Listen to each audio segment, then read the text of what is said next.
Mr Bowles, what do you want him to say? Ed's got to convince me that that young chap isn't going to be burdened by a generation of debt, because the Labour Party has form for spending money that it doesn't have. So restore credibility in the business community that Labour can manage the public finances effectively.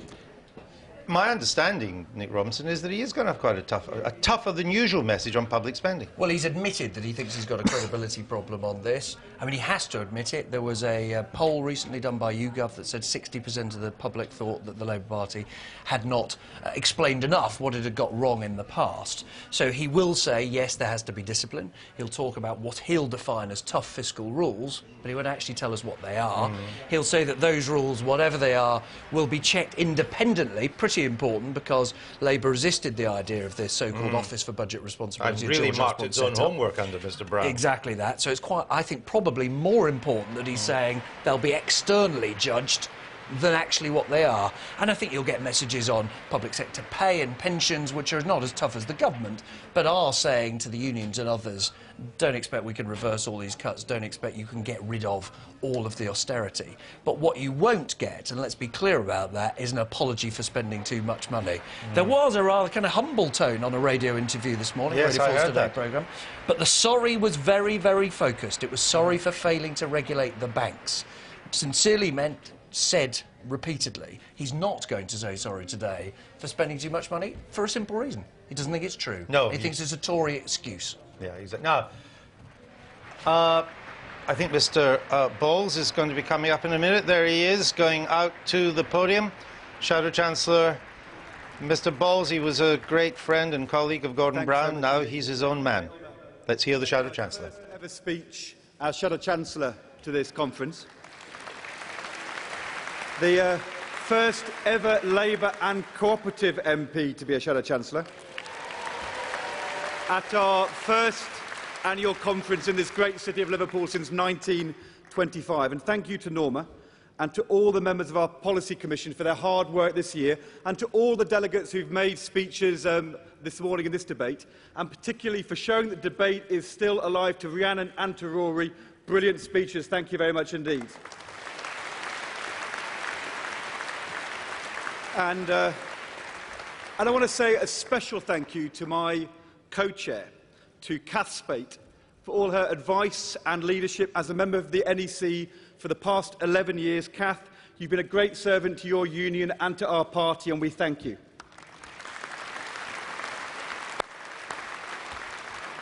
And conference, I'd also like to pay tribute to our leader, to my friend Ed Miliband. On Libya, on phone hacking, and on the riots, he's shown calm and resolute and courageous leadership. He's not been afraid to take on vested interests. He's been passionate that we have responsibility from top to bottom in our society, determined that the promise of Britain that the next generation will do better than the last can be fulfilled. Conference, in Ed Miliband, we have a leader who is genuine, principled, honest and fair, a leader who speaks his mind and tells the truth, a leader in whom I believe we can ask the British people to put their trust.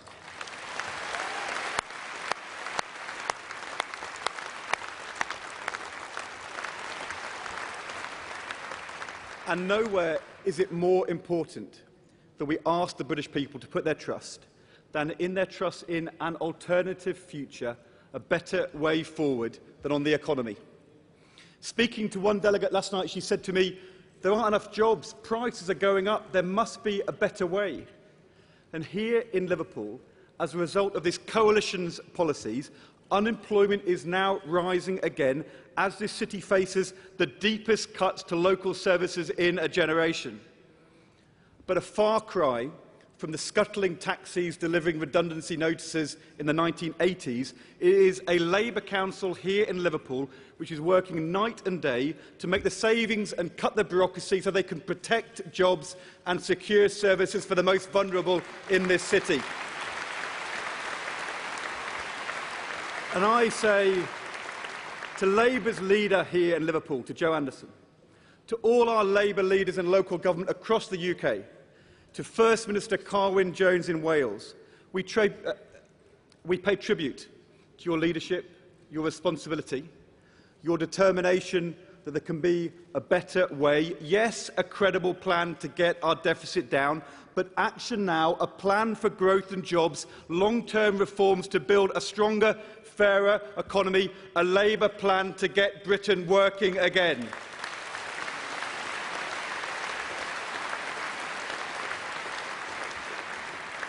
The conference, let's face the facts. These are the darkest, most dangerous times, certainly in my lifetime. Britain, the world, is facing the threat of something that most of us have never read about other than in the history books, a decade of economic stagnation. The aftermath of a worldwide financial and banking crisis, families and businesses fearful about the future, cutting back on spending and investment, governments all around the world trying at the same time to cut their spending, demand sucked out of our economies, stock markets tumbling, banks in trouble, economy stalling, unemployment rising, a vicious circle as slow growth or no growth makes it harder to get our deficits down. Not a crisis of any one country or one continent, but a spiralling global crisis from which no economy can be safe, threatening the jobs, the pensions, the living standards of families here in Britain and all across the world. Conference, this is not, as the Conservatives claim, simply a crisis of public debt which can be solved country by country through austerity, cuts and retrenchment, but truly a global growth crisis which is deepening and darkening by the day. And the world must remember the lesson of the 30s, that there is no credibility in piling austerity on austerity, tax rise on tax rise, cut on cut, in the eventual hope that it will work when all the evidence is pointing the other way. I said to you a year ago, Conference, you either learn the lessons of history or you repeat the mistakes of history. That is the choice the world faces today.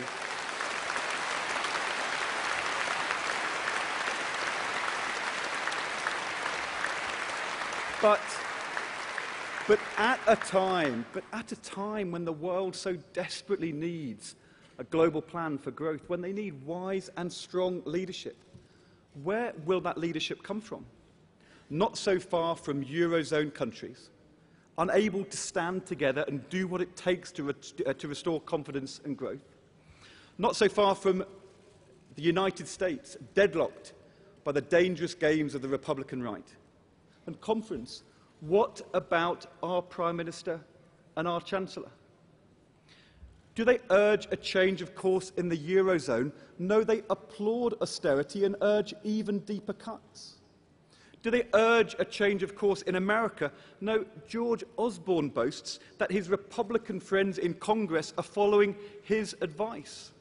Do they urge a global growth plan in the G7, the G20, the IMF? No, confronted with the biggest, most urgent global challenge of our lifetimes, all they can do is urge other countries to pile austerity on austerity too, ignoring the lessons of history, even though the evidence here in Britain and all around the world is that it is not working. That is not just a failure of leadership, it is an abdication of responsibility too.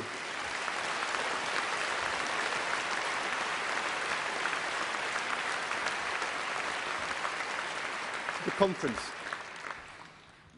It's not right to blame David Cameron and George Osborne for everything that's wrong with our economy. They didn't cause the global financial crisis. That crisis was a body blow to our economy, to our public finances. We went into recession, we lost tax revenues, a big deficit opened up. Whoever won the last election faced difficult tasks to secure recovery, to reduce that deficit over time. And that task has been made harder by the recent problems in the Eurozone, in America, in Japan. But the simple question the government has to answer is this, the question which they must be held to account for. Have the decisions they've made in the last year and a half made things better, or have they made things worse? A year ago, I warned that our economy was still too fragile, that as a global hurricane was brewing, it was not the time to tear out the foundations of the house. But David Cameron and George Osborne thought they knew better. They said a VAT cut rise and cutting faster than any other major economy would boost confidence and growth. They said if you cut public sector jobs, then private sector jobs would more than fill the gap. They said their plan would make Britain immune from the global storm, that any other course of action would cause stock market turmoil. And to be fair, some respected people agreed with them. But we in this party argued for a steadier, more balanced approach to halve the deficit in 4 years. We said going too far too fast would choke off the recovery and put jobs at risk. We warned that if you cut spending and taxes rose too fast, you'd get a vicious circle here in Britain too and make it harder to get the deficit down. And look what's happened even before the global instability of the last 3 months. Confidence has slumped. Our economy has flatlined now for 9 months. Slower growth in Britain than any other G7 country except Japan. Unemployment now rising again. Borrowing set to be £46 billion higher than they planned, because if you choke off the recovery, if you put tens of thousands of people on the dole, not paying taxes, getting benefits instead, then borrowing doesn't go down, it goes up. In the 80s, the Tories told us, shockingly, that because their economic objective was to reduce inflation, they said that raising unemployment, higher unemployment, was a price worth paying. This generation of Tories need to realise, if your economic objective is to reduce the deficit, then rising unemployment is one thing you just can't afford. So, conference.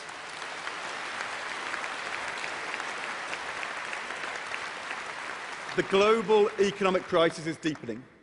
Our economy is badly exposed. And what do we hear from ministers? However bad things get, even when they can see it's not working, we are sticking to the plan, they say. We are not for turning. There's no alternative. There's no better way. They claim any change of course would lead to a market crisis and higher interest rates. But our interest rates are at record lows because our economy is stagnating. Markets are losing confidence in governments all around the world because there's no growth. And there is a growing chorus of voices calling for a change of course. Even the IMF now says growth is necessary for fiscal credibility, and they say slamming on the brakes too quickly will hit the recovery and worsen job prospects. Yes, a credible economic policy does need a plan to get the deficit down. Yes, a credible economic policy does need political agreement to implement that plan. But an economic policy can only be credible if it works, and George Osborne's economic plan is hurting, but conference, it's just not working.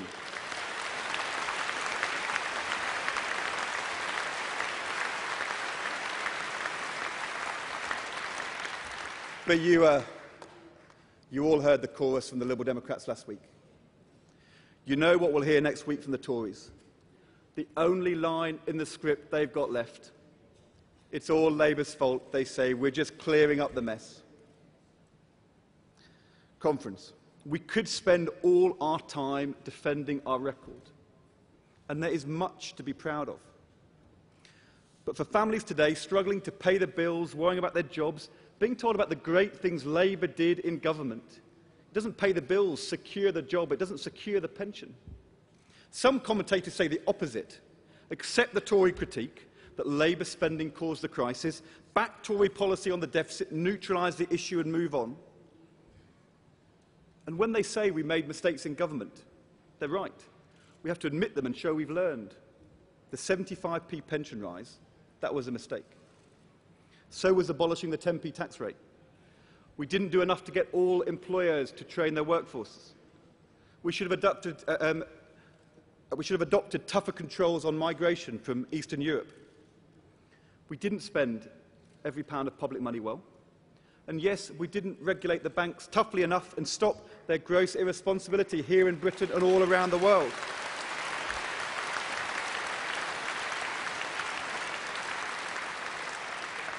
But don't let anyone tell you that Labour in government was profligate with public money when we went into this crisis with lower national debt that we inherited in 1997 and lower national debt than America, Germany, France and Japan.